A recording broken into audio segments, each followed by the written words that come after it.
जय जोहार, जय छत्तीसगढ़। फिर से स्वागत है आप सभी का एनएफएनेट क्लास में। आज जो हम लेसन देखने वाले हैं, लेसन नंबर नेक्स्ट जो हमारा है वो है किस पर, स्टोरेज यूनिट। लास्ट हमने इनपुट आउटपुट यूनिट्स पे देखे थे, सारे डिवाइसेस के बारे में देखे थे, कौन सी जो श्रेणियां हैं वो इनपुट डिवाइस में आती हैं, कौन से जो आउटपुट डिवाइसेस में आते हैं, प्रिंटर के प्रकार, प्लॉटर के प्रकार, ये सारी चीज़ें हमने देखी।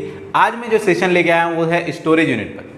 स्टोरेज यूनिट में प्राइमरी मेमोरी, सेकेंडरी मेमोरी को लेकर, एसएसडी को लेकर, रैम रोम को लेकर बहुत सारे अलग अलग प्रकार के सवाल हमको देखने को मिलते हैं। सवाल क्या होते हैं ये देखने से पहले थोड़ी सी थ्योरी देखते हैं, प्राइमरी मेमोरी की भी और सेकेंडरी मेमोरी की। आज का पूरा session storage unit, storage device या मेमोरी यूनिट आप कह सकते हैं, उसके ऊपर रखा गया।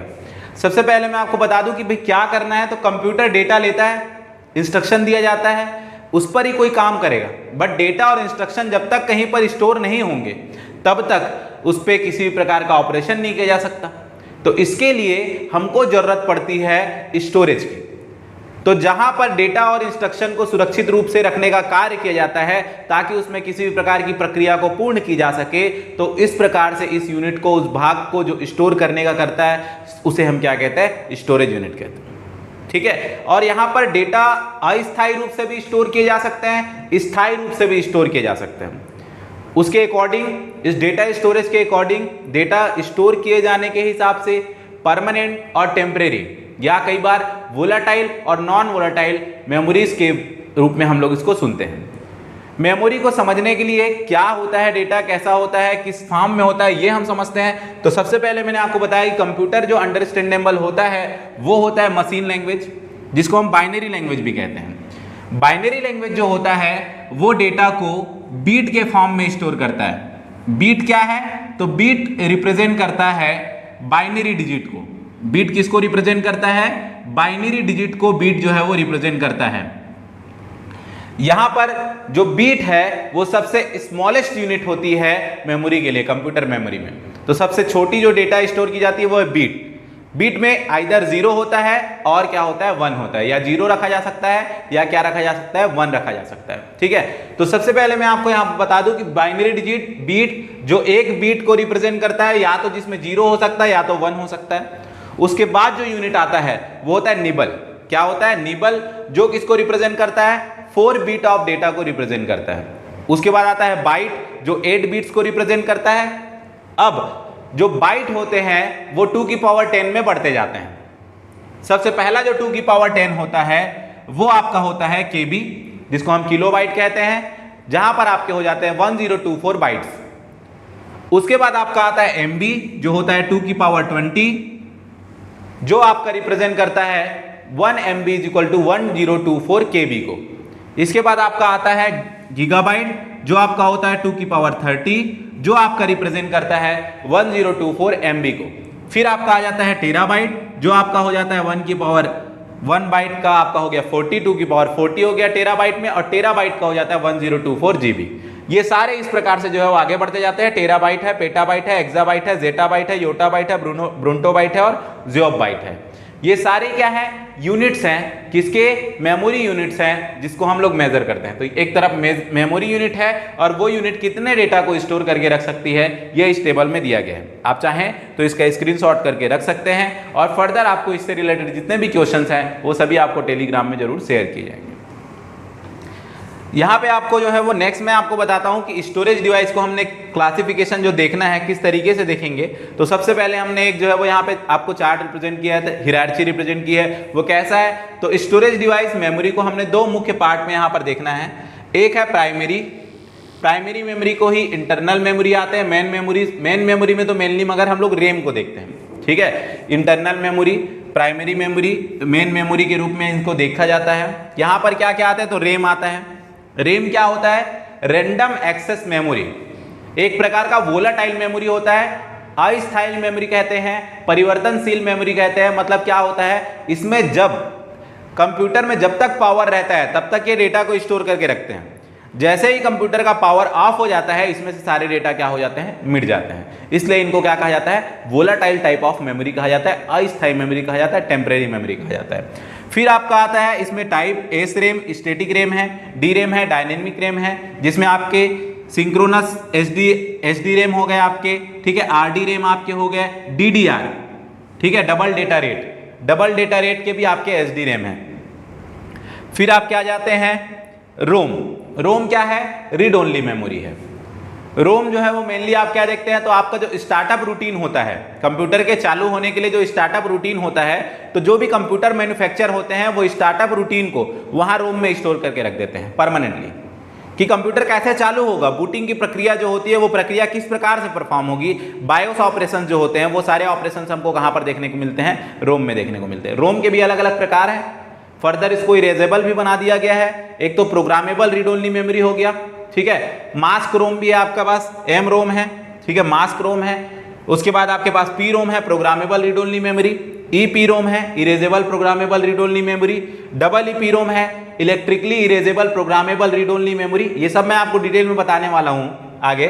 Flash double E P ROM है, फ्लैश मेमोरीज के रूप में हम लोग जो देखते हैं पेन ड्राइव वगैरह में यूज हो रहे हैं। कैश मेमोरी है, कैश मेमोरी जो है वो सीपीयू का पड़ोसी है, मतलब ऐसे डेटा जिनको कंप्यूटर को बार बार जो है वो एग्जीक्यूट करना है, फिलहाल इसकी जरूरत और पड़ने वाली है, उसको कैश में रख दिया जाता है। इतनी ज़्यादा साइज इसकी भी नहीं होती है। L1 cash, L2 cash, L3 cash हम लोग देखते हैं। रजिस्टर्स के बाद स्पीड अगर बात की जाए तो कैश की होती है। फिर आपका आता है रजिस्टर। रजिस्टर मैंने आपको बताया था सीपीयू की जो मेमोरी है वो रजिस्टर है, जिसमें मैंने आपको एक्यूमुलेटर के बारे में बताया था, प्रोग्राम काउंटर के बारे में बताया था, मेमोरी एड्रेस रजिस्टर है, मेमोरी बफर रजिस्टर है, इंस्ट्रक्शन रजिस्टर है, ठीक, प्रोग्राम काउंटर है। ऐसे बहुत सारे जो है वो आपको रजिस्टर देखने को मिलते हैं। दूसरा जो कैटेगरी है वो किसको लेकर है, सेकेंडरी स्टोरेज को। सेकेंडरी स्टोरेज कहते हैं, परमानेंट होता है इसलिए इसको ऑक्सिलरी मेमोरी के नाम से भी जाना जाता है, एक्सटर्नल मेमोरी भी कहा जाता है। इसमें आपके बहुत सारे अलग अलग टाइप हैं, जिसमें से कुछ मेन टाइप को यहाँ पे बताया गया, जैसे मैग्नेटिक टेप, रिबन टेप से मिलकर बना वाला डेटा स्टोर करने वाली बात होती है, वहां पर क्या है, रील है, कार्ट्रिडेज है, डीएटी है। इसके बाद मैग्नेटिक डिस्क की अगर बात करें तो फ्लॉपी डिस्क है, हार्ड डिस्क ड्राइव है, फ्लॉपी डिस्क है और हार्ड डिस्क ड्राइव है, ठीक है। इसके बाद अगर ऑप्टिकल मीडिया की बात करें तो सीडी कॉम्पैक्ट डिस्क है, डीवीडी डिजिटल वर्सटाइल डिस्क है, ब्लू रे डिस्क है और आपका एचवीडी होलिग्राफिक वर्सटाइल डिस्क है, वीडियो डिस्क, ठीक है, ये हो गया आपका। इसके बाद आपके पास क्या है, फ्लैश मेमोरी।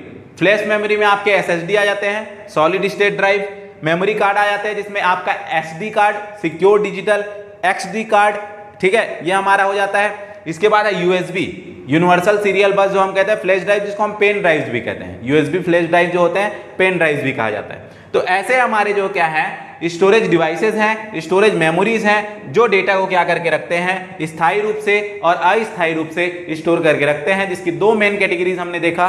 फर्दर स्टार्ट करते हैं सारी कैटेगरीज को। सबसे पहला कैटेगरी जो हमारा था प्राइमरी मेमोरी या इंटरनल मेमोरी, जिसमें एक जो रेम होता है वो मेन मेमोरी होता है। रेम है तो काम है, रेम नहीं है तो काम नहीं है। हम लोग देखते हैं इसके बाद में। तो सबसे पहले है रेम। रैम जो मेमोरी है, रैंडम एक्सेस मेमोरी, ठीक है। रैंडम एक्सेस मेमोरी का जो होता है वो होता है मतलब डेटा को रैंडमली कहीं से भी क्या कर सकते हैं, एक्सेस कर सकते हैं। एक होता है सीक्वेंशियल एक्सेस।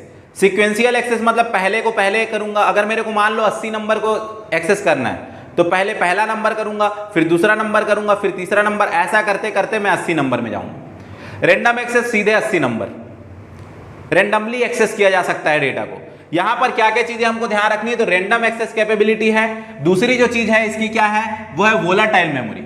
वोलाटाइल मेमोरी कहने का मतलब टेम्परेरी मेमोरी है, अस्थायी मेमोरी है। जब तक कंप्यूटर में पावर ऑन है, उसको पावर जब तक मिलता रहेगा रैम को, तब तक उसमें डेटा स्टोर रहेंगे, उसके बाद डेटा हट जाने वाले हैं।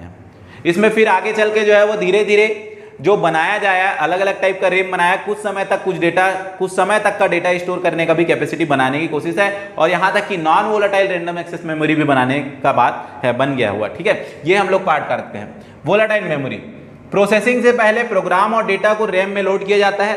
तो जब भी सीपीयू को कोई भी प्रोसेस देने की जरूरत पड़ती है तो सबसे पहले उसको रैम में लाना होता है। रैम के बाद ही कैश और रजिस्टर का काम होता है, फिर सीपीयू उसको प्रोसेस करता है। तो रैम में जब तक कोई डेटा नहीं होगा, कोई इंस्ट्रक्शन नहीं होगा, तब तक वो एग्जीक्यूट नहीं हो सकता है, ध्यान रखेंगे। रैम के कुछ टाइप यहां पर हम लोग देखेंगे। सबसे पहले आप देख सकते हो एस रैम, स्टैटिक रैम, जिसमें एनवीएस रैम है, नॉन वोलेटाइल एस रैम की भी बात है, प्रोग्रामेबल एस रैम है। डी रैम, डी रैम में अगर आप टाइप देखना चाहें तो डी रैम में आप क्या देखते हैं, तो डी रैम में आपको दिखाई दे रहा है सबसे पहले एस डी रैम, ठीक है, उसके बाद है आर डी रैम, उसके बाद है DDR SD रैम। DDR को फिर अलग अलग कैटेगरीज में है, DDR1, DDR2, DDR3, DDR4, DDR5। आपके ये सब क्या है, ये कैटेगरीज हैं किसके, रैम के। रैंडम है, हम लोग जो है वो अपने पीसीज में, पर्सनल कंप्यूटर में जो मोस्टली यूज करते हैं वो हम लोग क्या देखते हैं, तो रैम, डीडीआर रैम देखते हैं। और एसडी रैम ज्यादातर जो होते हैं, एस रैम जो ज्यादातर होते हैं, सॉरी एस रैम जो ज्यादातर होते हैं वो कैश मेमोरीज के रूप में, ये चिप, आईसी चिप जो है ना, ये आईसी इंटीग्रेटेड सर्किट जैसे चिप्स होते हैं, उसी से जो है वो डिजाइन होते हैं ये सब। एनवीएस रैम देख सकते हो आप, नॉन वोलेटाइल एस रैम जो होता है, ये दो अलग अलग प्रकार में आपको दिखाया गया है, ठीक है। ये पी रैम है, ठीक है, ये आपके डीडीआर है, ठीक है। तो ऐसे आपको रैम रिप्रेजेंट किया गया है। एस रैम सबसे पहले देखते हैं। तो एस रैम जो है, हम लोग एक एक टाइप को देखते जाते हैं। आप सबसे पहले एस रैम देखते हैं। एस रैम मतलब क्या होता है, स्टैटिक रैम।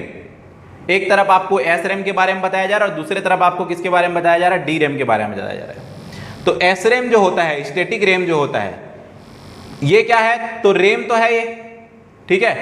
तो एस रैम में क्या है, power of data loss, power जैसे ही बंद होगा पूरा का पूरा डेटा जो है वो मिट जाएगा। मगर डी रैम जो होता है, डायनेमिक रैम जो होता है, उसमें कुछ में क्या होता है, पावर ऑफ होने के बाद डेटा लॉस होता है या डेटा कुछ मूवमेंट तक के लिए, कुछ समय के लिए बना हुआ रहता है। वो किस टाइप के डी रैम में होता है वो भी हम बात करेंगे, ठीक है। स्टोरेज कैपेसिटी की अगर बात करें एस रैम की, तो अप टू 16 MB हमको देखने को मिलता है। और स्टोरेज कैपेसिटी अगर डी रैम की बात करें तो अप टू 64 GB तक हम लोग को देखने को मिलता है जो है वो। मैन्युफैक्चरर पे डिपेंड करता है वो कितने कैपेसिटी पे मैन्युफैक्चरिंग कर रहे हैं, और सिस्टम जिस पर वो लगने वाला है वो सिस्टम जो है वो उसको उतना प्रोसेस करने के लिए कैपेबल है या नहीं। मैन्युफैक्चरिंग कॉस्ट एस रैम ज़्यादा कॉस्टली होता है as compare to D RAM, ठीक है। अगर हम बात करें, कंटिन्यूअस रिफ्रेश करने की जरूरत नहीं पड़ती है, no need to continuous refresh, क्यों करने की जरूरत नहीं पड़ती, क्योंकि पावर बंद सब मिट जाएगा। मगर डी रैम में डेटा को बनाए रखने के लिए, रिटेन करने के लिए कंटिन्यूअसली रिफ्रेश करने की जरूरत पड़ती है। एस रैम की बात करें तो ये फास्टर होता है, किसकी तुलना में, डी रैम की तुलना में, ये लो परफॉर्मेंस होता है। पावर कंजप्शन बात करें तो एस रैम क्योंकि साइज कम है, पावर कंजप्शन इसका बहुत कम होता है, और डी रैम का पावर कंजप्शन इसकी तुलना में ज्यादा होता है। कैश मेमोरी में ज्यादा यूज होता है, कैश मेमोरी मैंने आपको बताया, एस रैम जो है कैश मेमोरीज में ज्यादा यूज होता है, और ये डी रैम जो होता है आपका मेन मेमोरीज में यूज होता है। मेन मेमोरी जो होता है हम लोग देखते हैं, डी रैम जो है वो मेन मेमोरी के रूप में यूज होता है। यहाँ पे आपको एनवी रैम दिखाया जा रहा है, नॉन वोलेटाइल एस रैम, ठीक है, non volatile static random access memory है ये आपका, ठीक है। अलग अलग कंपनी है, मैन्युफैक्चरर है, वो ऐसा मैन्युफैक्चर करती है। PS RAM, pseudo S RAM है आपके पास, ठीक है, स्यूडो एस रैम दिखाया गया है। एचडी रैम सिंक्रोनस, ठीक है, dynamic random access memory. RD RAM Rambus होता है आर का, ठीक है। उसके बाद डीडीआर का होता है double data rate, DDR1, DDR2, DDR3, DDR4, DDR5, DDR6, DDR5 तक आपको देखने को मिलता है, DDR1 से लेकर DDR5 तक। अब मैन्युफैक्चरर पर है, सारी चीजें मैंने आपको बताया, बस बेसिक आपको नॉलेज होना चाहिए, इसलिए ये सारी चीजें आपको बताई जा रही हैं, ठीक है। क्वेश्चन क्या होगा उस पर फिर तो आप बात करेंगे। रैम के बाद जो दूसरा पार्ट है हमारा वो किसको है, रोम का है। रोम क्या है, तो रीड ओनली मेमोरी। नाम से समझ में आता है, रीड ओनली मेमोरी कहने का मतलब आप केवल इसमें से डेटा को क्या कर सकते हो, रीड कर सकते हो। रैम जो थे वो वोलाटाइल मेमोरी थे, power of totally data loss S RAM में आपने देखा, थोड़े मूवमेंट तक बना रहता है डी रैम में आपने देखा। अब आप जो देखते हैं वो है रोम, ये नॉन वोलाटाइल है, स्थायी मेमोरी होता है, ठीक है। स्टार्टअप रूटीन्स को स्टोर करके रखता है, जो कंप्यूटर को चालू करने के लिए जो प्रोग्राम इंस्ट्रक्शंस की जरूरत पड़ती है वो वहां पर स्टोर होता है। इसके अलावा आप बात करें तो रोम में जो होता है वो डेटा को क्या किया जा सकता है, रीड किया जाता है, राइट नहीं किया जा सकता। मगर पहले तो एक बार डेटा राइट होगा तभी तो रीड करेंगे ना। तो जो मैन्युफैक्चरिंग कंपनीज हैं, जो उस कंप्यूटर को, जो उस मेमोरी को मैन्युफैक्चर कर रही हैं, वहां पर उसमें इंस्ट्रक्शन रीराइट करने की बात की जाती है, जो राइट करने की बात की जाती है। तो रोम में जो है इसको WROM हम लोग बोलते हैं, क्या बोलते हैं, write once read many. WRM CD ROM जो होता है उस पर हम लोग बात करते हैं। रोम जो है वो M ROM mask random access memory, P ROM programmable read only memory, EP ROM erasable programmable read only memory, double EP ROM electrically erasable programmable read only memory, और फ्लैश ईपी रोम। आपके कुछ type हैं, सभी types को हम जो है वो एक बार थोड़ा थोड़ा डिटेल में देख लेते हैं। मास्क रोम एक मेमोरी चिप जो इसकी सामग्री के साथ निर्मित होती है, ठीक है, मेमोरी चिप है, मैन्युफैक्चर्ड होता है, उसके कंटेंट के साथ ही जो है वो होता है। डेटा स्टोर जो होता है वो प्रोग्राम किया जाता है आईसीस मैन्युफैक्चरर के द्वारा, यूजर के द्वारा नहीं किया जाता है।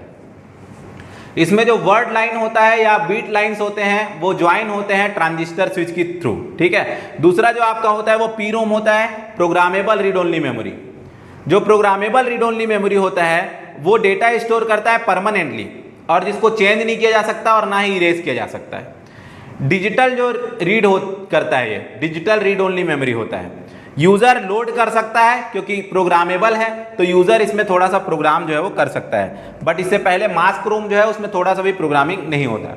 अगला जो आपका है वो है EPROM, erasable programmable read only memory. इसमें हम लोग क्या कर सकते हैं, डेटा को फिर से प्रोग्राम कर सकते हैं और फिर से यूज कर सकते हैं। रीयूजेबल है और रीप्रोग्रामेबल है। इरेज किया जा सकता है और किसके थ्रू इरेज किया जाता है, क्योंकि इरेजेबल लिखा गया है तो इरेज किया जाता है अल्ट्रावायलेट लाइट्स के थ्रू, ठीक है। और उसके बाद फिर से रीप्रोग्राम कर दिया जाता है। तो अल्ट्रावायलेट जो आपके रेज है, किरण है, उसके थ्रू हटाया जाएगा, फिर उसको रीप्रोग्राम किया जाएगा। इलेक्ट्रिकली इरेजेबल, तो इसको किससे हटाया जा रहा है, तो इसको इलेक्ट्रिकल सिग्नल से, ठीक है। यहाँ पे हम लोग इलेक्ट्रिकली इरेजेबल बता रहे हैं। डेटा स्टोर होता है इलेक्ट्रिकल, ठीक है, इलेक्ट्रिकल चार्ज के थ्रू और रीप्रोग्राम होता है। डेटा सर्किट जो होता है इसमें मेमोरी में पावर ऑफ के बाद भी थोड़े समय तक डेटा जो है वो स्टोर करके रखता है। यहाँ पे डेटा मतलब पूरी तरीके से।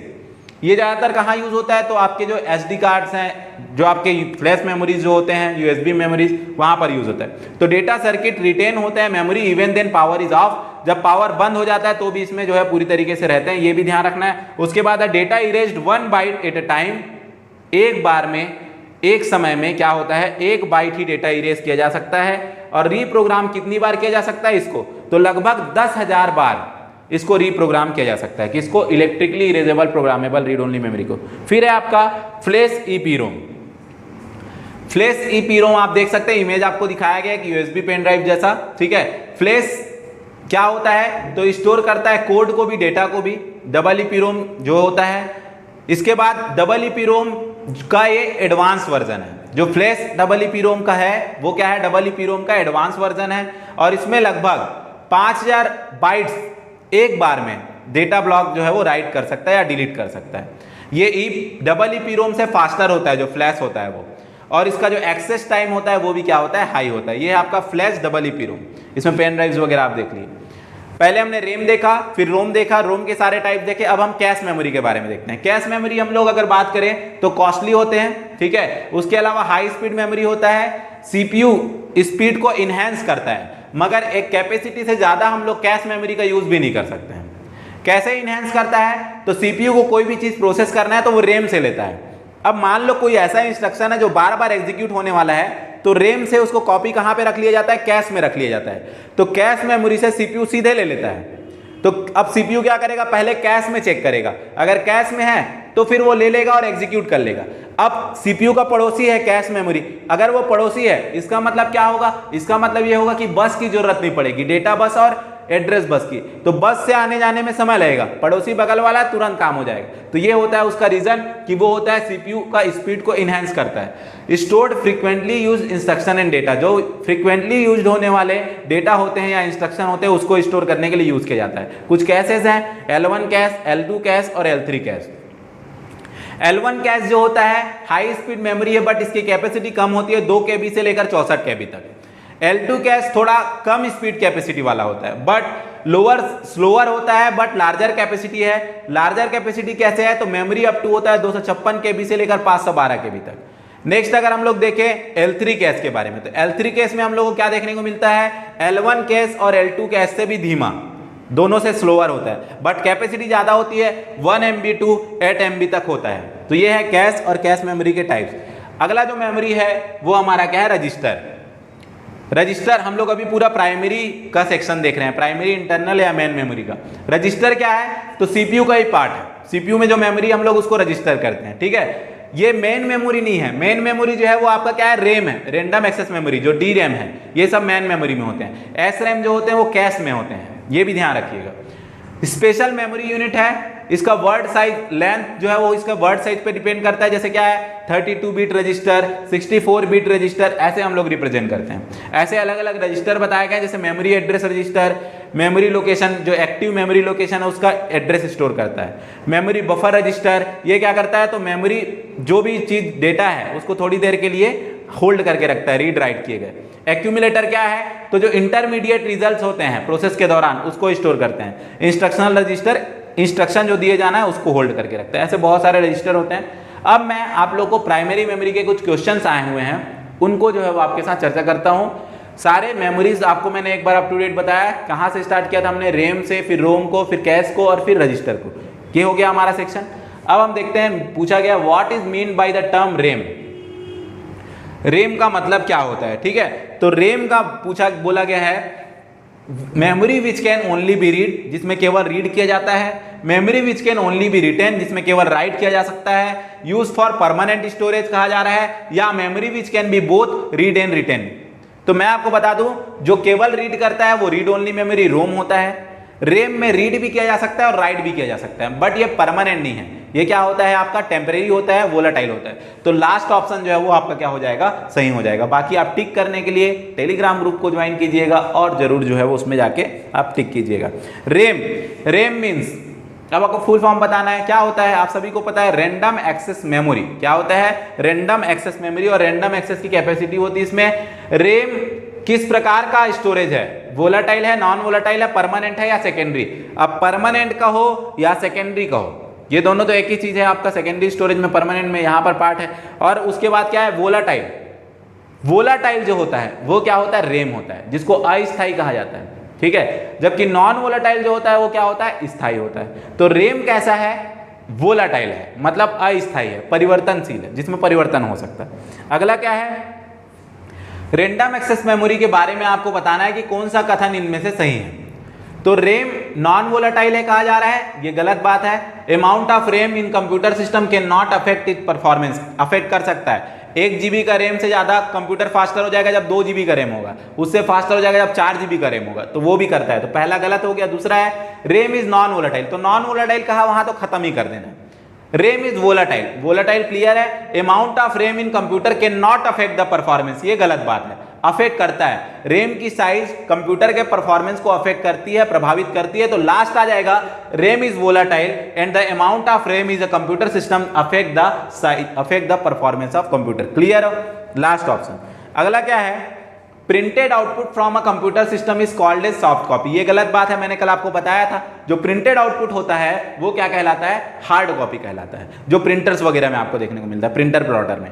मगर आपका जो मॉनिटर में रहता है वो सारे क्या होते हैं, सॉफ्ट कॉपी। तो पहला तो गलत हो गया। दूसरा, RAM is read write memory, मतलब रैम वह मेमोरी है जिसमें रीड भी कर सकते हैं, राइट भी कर सकते हैं। सही है। तो स्टेटमेंट नंबर 2 क्या है, करेक्ट है, बट स्टेटमेंट नंबर 1 क्या है, इनकरेक्ट है। लास्ट ऑप्शन करेक्ट हो जाएगा इसमें, ठीक। अगला क्या है फिर, ये देखिए, रैम, डीवीडी, एएलयू, सीपीयू। तो सीपीयू क्या होता है, तो सेंट्रल प्रोसेसिंग यूनिट, जिसको ब्रेन ऑफ कंप्यूटर कहा जाता है। तो सीपीयू से फर्स्ट आ गया ब्रेन ऑफ कंप्यूटर। फिर आप एएलयू की बात करें तो जितने भी आपके कंप्यूटेशन है, अरिथमेटिक एंड लॉजिक यूनिट, अरे जोड़ना, घटाना, गुणा करना, भाग करना, लेस देन, कंपैरिजन वगैरह जितने भी होते हैं, तो perform all computation comparison operation, ठीक है, कंपेयर करने वाला। डीवीडी रोम, रीड ओनली लिखा गया है तो ठीक है, can be written only once. ROM है तो उसमें एक बार बस लिखा जा सकता है। Read, write once, read many, ये हो गया आपका, ठीक है। थर्ड आ गया बी में, रैम में क्या आ गया, hold programs currently being run on the computer, मतलब कंप्यूटर में अभी जो फिलहाल चलने वाले प्रोग्राम्स है उनको होल्ड करके कौन रखता है, रैम रखता है। ये आपके हो गए क्लियर। नेक्स्ट आपको पूछा गया था कि you have been instructed to install additional RAM into a computer. आपको कहा गया है कि आप कंप्यूटर में पहले से जो रैम लगा है वो तो लगा है, आप एक क्या करो, एक्सटर्नली जो है वो लेके आओ और उसको एडिशनल रैम को वहां पे जोड़ दो। एक रैम लेके आओ और उसको जोड़ दो। तो आप कैसे जो है वो स्टेप फॉलो करोगे, क्या स्टेप पहला होगा, क्या स्टेप दूसरा होगा। तो सबसे पहले आप क्या करोगे, आप कंप्यूटर को पावर सप्लाई से अलग करोगे, ठीक है। कंप्यूटर को सबसे पहले पावर सप्लाई से अलग करोगे, ऐसा है क्या। तो कंप्यूटर को पावर सप्लाई से अलग करने से पहले, क्योंकि आप जब पावर सप्लाई से अलग करोगे तो उस समय आपको ध्यान क्या रखना है, कंप्यूटर को पावर सप्लाई से अलग, फिर क्या करना है, कलाई पर एक क्या लगा देना है, एंटी स्टैटिक स्ट्रैप। उसके बाद फिर आपको इंस्टॉल करना है किसको, रैम को। ये आपका हो गया, ठीक है। बी, सी और ए, बी, सी और ए, ध्यान रखेंगे इस चीज को, ठीक है। इसके बाद आपको पूछा गया था कि रैंडम एक्सेस मेमोरी एक वोलाटाइल मेमोरी है, डेटा और प्रोग्राम को जो करेंटली यूज हो रहे हैं उसको स्टोर करता है, सही है। RAM is a storage medium that retain its content even after the supply of electricity have been turned off, गलत है, क्योंकि वो अगर क्या है वोलाटाइल है तो पावर आपके बाद नहीं रख सकता है, तो केवल क्या है असर्शन सही है बट रीजन क्या है आपका गलत है, ठीक है, तो थर्ड हो जाएगा। नेक्स्ट आपको दिया गया है स्टैटिक रैम क्या है, used for PC and main memory while dynamic RAM is used for CPU, गलत है। यहां पर आप ध्यान रखेंगे डायनेमिक रैम मेन मेमोरी के रूप में यूज होता है। Static RAM is faster and more expensive than dynamic RAM, ये ठीक है, स्टैटिक रैम फास्टर होते हैं और मोर एक्सपेंसिव होते हैं डायनेमिक रैम की तुलना में, ठीक है। नेक्स्ट हम देखते हैं,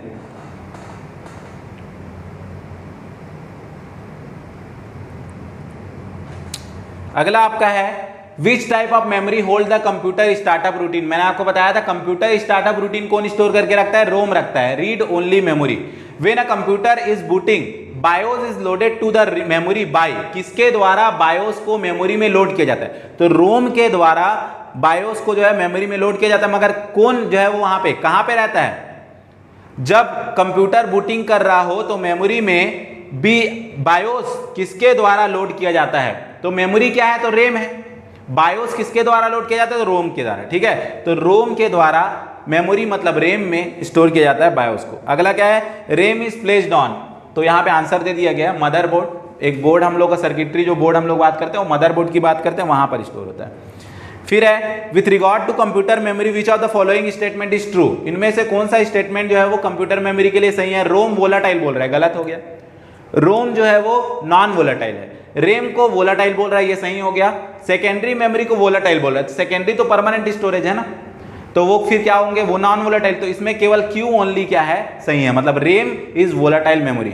नेक्स्ट क्वेश्चन अगर हम लोग देखें तो क्या है, ROM is a real optical memory, नहीं, ROM is a read only memory, तो पहला गलत हो जाएगा। दूसरा आपको क्या दिया गया है, RAM store the instruction you are currently working on, जिन निर्देशों पर अभी आप काम कर रहे हैं उनको रैम में लोड किया जाता है, सही बोल रहा है, बी आपका सही हो जाएगा। रोम स्टोर द बायोस, ठीक है, ठीक है। उसके बाद क्या दिया गया है आपके पास, सी हो गया, RAM allow the user to read and write data, ये भी ठीक हो गया, रीड और राइट करने के लिए बोलता है। Both RAM and ROM loss their data, ये गलत है, रोम लॉस नहीं करता है, रैम बस लॉस करता है, तो क्या हो जाएगा बी सी और D, second one, B C और डी क्या होगा करेक्ट हो जाएगा। अगला हम देखते हैं, ROM is temporary memory then can be written to और read from and the contents of the memory can be change, ROM एक अस्थायी मेमोरी है बोल रहा है, गलत हो गया। वहीं पे रैम इज परमानेंट बोल रहा है, गलत हो गया, तो both statement are what wrong, incorrect. Next देखते हैं, cache memory is volatile memory, तो कैश तो परमानेंट नहीं होते हैं, ठीक है, वहां पर डेटा जो है वो हटाए जाएंगे। उसके बाद दूसरी चीज वो टेम्परेरी जो है वो आपके हैं, तो वोलाटाइल मेमोरी नहीं होंगे कि नॉन वोलाटाइल होंगे, नॉन वोलाटाइल परमानेंट, वोलाटाइल मतलब आपका क्या हो गया टेम्परेरी, तो cash memory is volatile, correct. Magnetic memory is volatile, ये गलत हो गया, magnetic memory is non volatile, क्योंकि मैग्नेटिक मेमोरी किस में आते हैं, सेकेंडरी मेमोरी में आते हैं। फ्लैश मेमोरी इज वोलाटाइल, ये भी गलत, पेन ड्राइव वगैरह जो होते हैं आपके नॉन वोलाटाइल होते हैं। फिर आपका रैम इज वोलाटाइल, तो ए और डी क्या क्या सही हो गया, ए और डी आपका सही है।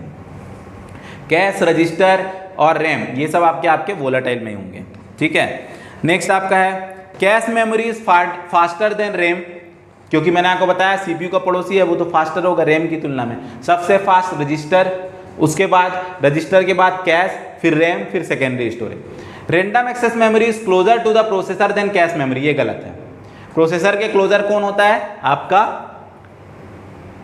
कैश होता है, रैम नहीं होता है, तो फर्स्ट सही है, बस सेकेंड क्या है आपका गलत है।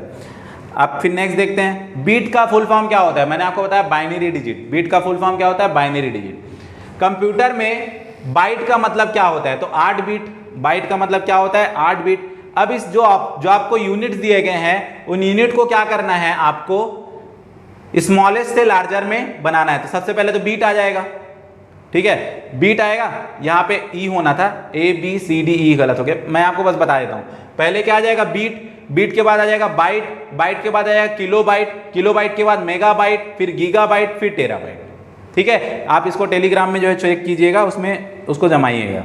नेक्स्ट है, गीगाबाइट क्या रिफर करता है, तो पूरा मेमोरी यूनिट से क्वेश्चन है, इसको मैं बता देता हूँ क्योंकि क्वेश्चन आप तो सॉल्व करोगे ही टेलीग्राम में जाके, मगर जो स्टूडेंट नहीं करते हैं या टाइम नहीं हो पाता है उनके लिए थोड़ा सा मैं बता देता हूँ कि सबसे पहले आप देखिए 1 गीगाबाइट रिफर करता है किसको, तो 1 गीगाबाइट रिफर करता है, बोल रहा है 1024 पेटाबाइट को, गलत, 1024 मेगाबाइट को, किसको रिप्रेजेंट करता है 1024 मेगाबाइट को। अगला क्या है 1 GB इज इक्वल टू, मैंने आपको बताया KB मतलब पावर 10, MB मतलब पावर 20 और GB मतलब पावर 30, मगर पावर 30 क्या 2 की पावर 30 बाइट्स, 2 की पावर 30 बाइट्स ना कि 2 की पावर 30 बिट्स, ठीक है, ये ध्यान रखेंगे आप लोग, 2 की पावर 30 बाइट्स होता है ना कि बिट्स होता है। उसके बाद क्या है अपने पास, उसके बाद है Which of the following represent 1 billion character, billion मतलब कहाँ हो गया, देखो 1000 मतलब पावर 10, मिलियन मतलब 20, बिलियन मतलब 30, 30 मतलब हो गया गीगाबाइट, ठीक है।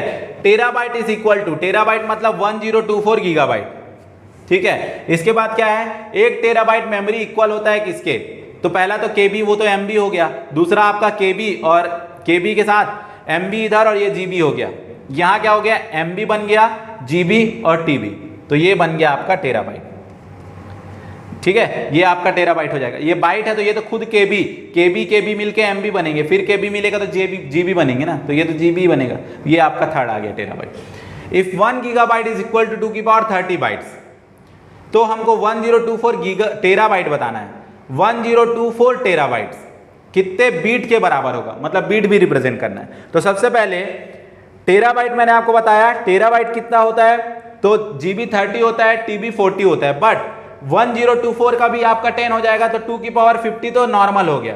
अब चूंकि बाइट है, बाइट को बीट में कन्वर्ट करना है, मतलब 2 की पावर 3 और हो गया, तो आ गया 2 की पावर 53, क्या हो जाएगा राइट 2 की पावर 53। कोई भी डाउट हो कमेंट सेक्शन में बताइएगा, आपको क्लियर किया जाएगा। नेक्स्ट आपके पास है